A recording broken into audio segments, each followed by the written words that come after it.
Hélène Fisher, ce désir de se concentrer sur un seul individu a une raison d'être évolutionniste. Notre système cérébral a évolué pour être activé de manière à ce qu'on ait une immense énergie, qu'on concentre son attention sur quelqu'un, qu'on soit très motivé pour le ou la séduire et qu'on reste ensemble au moins le temps de concevoir un enfant. La triste vérité est donc que l'amour romantique est né d'une nécessité évolutionniste, faire en sorte que les couples aient envie l'un de l'autre pour que la femme soit fécondée. Notre cerveau a évolué pour ressentir du plaisir lors de la rencontre sexuelle. Le désir de tomber amoureux semble être un besoin humain fondamental dans toutes les cultures.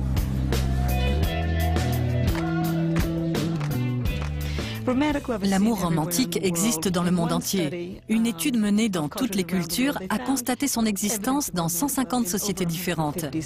C'est une pulsion de base universelle. L'évolution nous a poussés à être amoureux. Les substances chimiques qui affluent dans le cerveau lors des premières phases amoureuses sont si puissantes que l'on compare souvent l'amour à une addiction. Et comme la sensation de manque d'un toxicomane, l'amour peut pousser à faire des choses folles, voire dangereuses. C'est plus fort que la pulsion sexuelle. Si vous proposez à quelqu'un de coucher avec vous et qu'il refuse, vous ne vous suicidez pas pour autant. En revanche, les gens se tuent ou tuent l'autre si leur amour est bafoué. L'amour romantique reste une expérience universelle, profondément ancrée dans le cerveau humain. Partout dans le monde, des gens vivent pour aimer, meurent d'amour, chantent l'amour, dansent parce qu'ils aiment et sont heureux d'aimer. Mais Hélène Fisher ne pense pas que l'amour romantique alimenté par la dopamine puisse à lui seul assurer la cohésion d'un couple à long terme. D'un point de vue métabolique, l'amour romantique est très coûteux. Vous vous promenez toute la nuit, vous discutez jusqu'à l'aube et vous faites l'amour jusqu'à midi. Ce serait nocif pour la vie de l'animal humain de déborder d'énergie en permanence. Notre réussite en tant qu'espèce exige que les hommes et les femmes restent ensemble assez longtemps pour élever leurs enfants.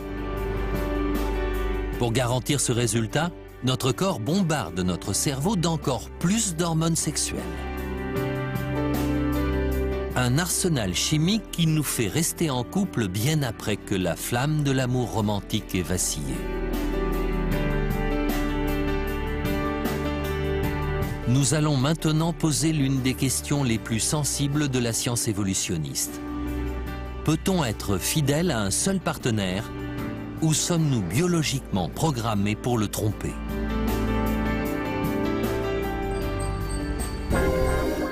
Une étude des armes secrètes de la nature en matière d'amour nous a déjà prouvé que nous étions conçus pour réagir instantanément à la perspective d'une aventure sexuelle et que notre cerveau libérait plusieurs substances puissantes pour déclencher l'extase de l'amour romantique.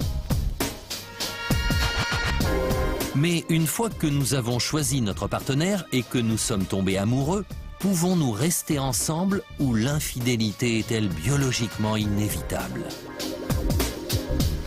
97% des mammifères ne sont pas monogames. Alors comment pouvons-nous résister à autant d'options possibles? Jan Gonzaga est psychologue à l'Université de Californie. Ces études montrent que l'amour véritable peut lier deux personnes dans une relation monogame. Je pense que l'évolution nous a donné la capacité de nous engager dans une relation. Mais c'est assez complexe, car il n'y a pas de choix clair entre la fidélité et l'infidélité.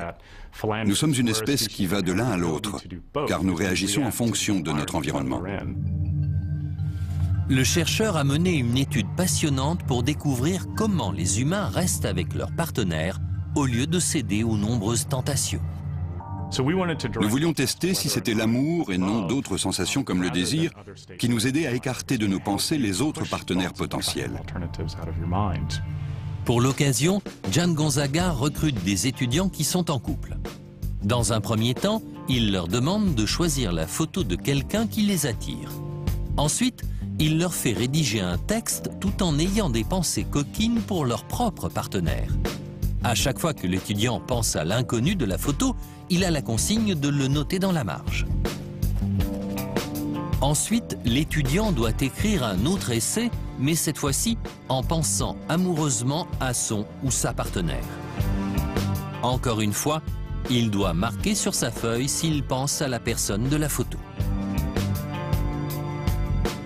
La deuxième fois, il y a moins de signes dans la marge, car les étudiants n'ont pas une attirance durable pour l'inconnu et l'oublient rapidement.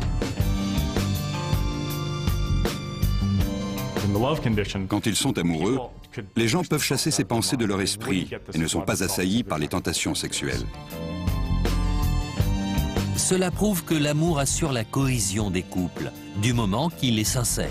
Pourtant, il doit sans cesse batailler avec le désir.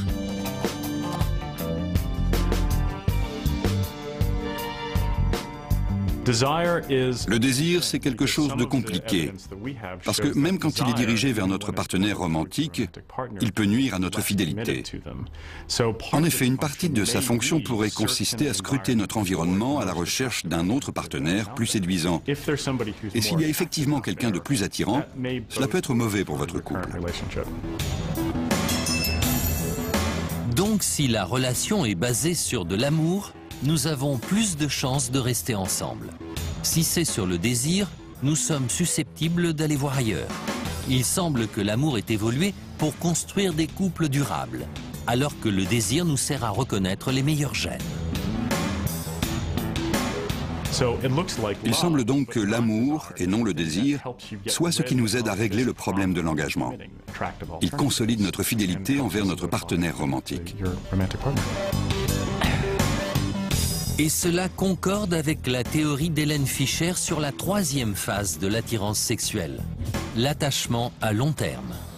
L'attachement, c'est un sentiment de calme et de sécurité que l'on ressent avec un partenaire durable. Visiblement, l'amour est plus fort que tout. Mais comment fait-il? La réponse est simple. Le corps dispose d'un filtre d'amour naturel prêt à nous amarrer solidement à notre partenaire. Et il entre en scène quand un couple fait l'amour. Cette substance chimique est l'ocytocine, une hormone et un neurotransmetteur produit dans le cerveau. Autrefois, on pensait que son rôle se limitait au déclenchement de l'accouchement chez les femmes enceintes et à la stimulation des montées de lait. Aujourd'hui, les scientifiques découvrent d'autres effets majeurs chez les femmes, mais aussi chez les hommes. L'ocytocine agit comme une hormone d'excitation sexuelle au moment de l'orgasme et pousse les amants à être tendres avant, pendant et après les rapports sexuels. D'où son surnom d'hormone du câlin. Voilà pourquoi, quand on fait l'amour avec quelqu'un qu'on aime, on a l'impression d'être dans une sorte d'union cosmique. C'est sans doute parce qu'on a un taux élevé d'ocytocine qui crée ce sentiment d'attachement. Elle peut également servir à renforcer les liens des amants. Selon une théorie, plus un couple fait l'amour, plus il y a une libération d'ocytocine et plus sa relation s'approfondit. Voilà pourquoi il est dangereux de coucher avec quelqu'un qu'on n'aime pas vraiment. Je le répète souvent à mes étudiants, ne couchez pas avec quelqu'un dont vous ne voulez pas tomber amoureux, parce que vous risquez de déclencher un processus cérébral. Vous jouez avec le feu.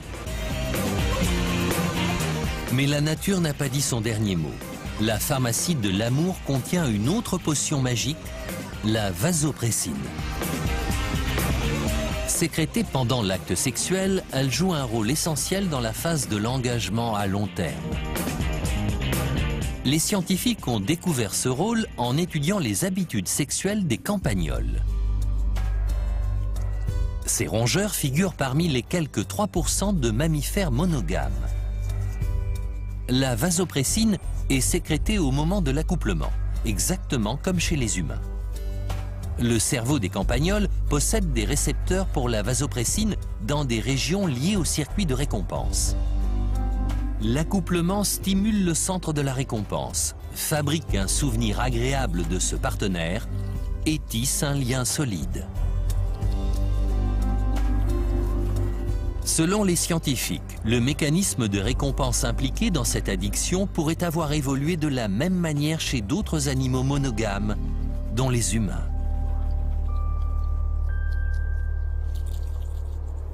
Il est possible qu'à l'instar du désir et de l'amour romantique, former une relation amoureuse durable ne soit qu'une question de chimie. L'attirance sexuelle nous fait vibrer, nous enivre. Les hormones sécrétées par notre cerveau, notre physiologie même, ont une seule fonction: la perpétuation de l'espèce. Une fois que nous avons des enfants, ces substances chimiques changent pour nous inciter à rester en couple pour les élever. L'amour n'est qu'un élément parmi d'autres. Amour, désir, quel que soit le nom employé, ces sensations naissent d'un afflux d'hormones destinées à favoriser la reproduction humaine. C'est un cocktail chimique détonnant qui fait tourner le monde.